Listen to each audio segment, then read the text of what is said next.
ನಮಸ್ಕಾರ ವೀಕ್ಷಕರೇ, busy plus ಪಕ್ಕಾ ಸುದ್ದಿ ವಾಹಿನಿಯ ಸುದ್ದಿ ಬೆಳಕಿಂಡಿಗೆ ಸ್ವಾಗತ. ನಾನು ನಿಮ್ಮ ವಾಹಿನಿಯ ವರದಿಗಾರ ಸಂಗಮೇಶ್ ಕುಶಿಗಿರಿ. ಸರ್ಕಾರದ ಮಹತ್ವಾಕಾಂಕ್ಷಿ ಯೋಜನೆಗಳಾದ 5 ಗ್ಯಾರಂಟಿ ಯೋಜನೆಗಳಲ್ಲಿ ಒಂದಾದ ಗೃಹಲಕ್ಷ್ಮಿ ಯೋಜನೆ ಲಾಭ ಪಡೆಯುತ್ತಿರುವ ಫಲಾನುಭವಿಗಳಲ್ಲಿ ಜೀವಿತ ಪ್ರಮಾಣ ಪತ್ರ ನೆಪದಲ್ಲಿ ಆನ್ಲೈನ್ ಸೆಂಟರ್ಗಳು ಹಣ ವಸೂಲಿ ನಡೆಸುತ್ತಿವೆ ಎಂಬ ಆರೋಪ ಸಾರ್ವಜನಿಕ ವಲಯದಲ್ಲಿ ವ್ಯಕ್ತವಾಗಿದೆ.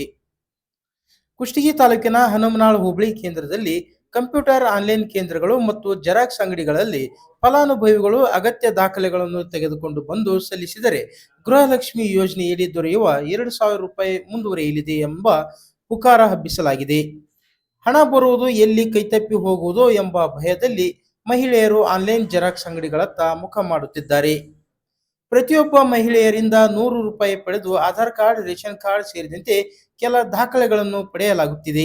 ಈ ವಿಷಯ ತಿಳಿದ ತಾಲೂಕು ಗ್ಯಾರಂಟಿ ಯೋಜನೆಗಳ ಅನುಷ್ಠಾನ ಸಮಿತಿ ಅಧ್ಯಕ್ಷ ಫಾರೂಕ್ ಡಲಾಯತ್, ಸದಸ್ಯರಾದ ಮಂಜುನಾಥ್ ತೆವರನ್ನವರ್ ಹಾಗೂ ಯಮನೂರ್ ವಾಲ್ಮೀಕಿ ಇನ್ನಿತರರು ಹನುಮನಾಳ ಗ್ರಾಮಕ್ಕೆ ಶನಿವಾರ ಭೇಟಿ ನೀಡಿ ವಿಚಾರಣೆ ನಡೆಸಲು ಆರಂಭಿಸಿದ್ದಾರೆ.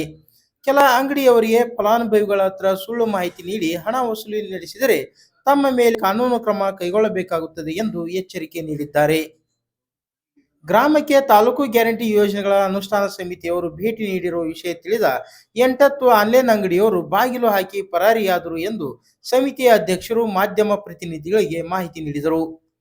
ವಿಧವಾ ವೇತನ, ವೃದ್ಧಾಪ್ಯ ವೇತನ, ಇತರೆ ಅಂಗವಿಕಲ ವೇತನ ಪಡೆಯುತ್ತಿರುವ ಫಲಾನುಭವಿಗಳು ಆಯಾ ಬ್ಯಾಂಕ್ಗಳಲ್ಲಿ ಜೀವಿತ ಪ್ರಮಾಣಪತ್ರ ಸಲ್ಲಿಸಬೇಕಾಗುತ್ತದೆ.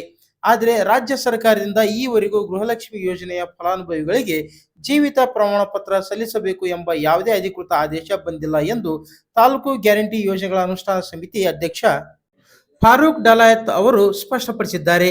ಯಾರು ಯಾವುದೇ ಕಾರಣಕ್ಕೂ ಯಾವುದೇ ದಾಖಲೆಗಳು ಮತ್ತು ಹಣವನ್ನು ಆನ್ಲೈನ್ ಸೆಂಟರ್ಗಳಿಗೆ ನೀಡಿ ಮೋಸ ಹೋಗಬಾರದು ಎಂದು ತಿಳಿಸಿದ್ದಾರೆ.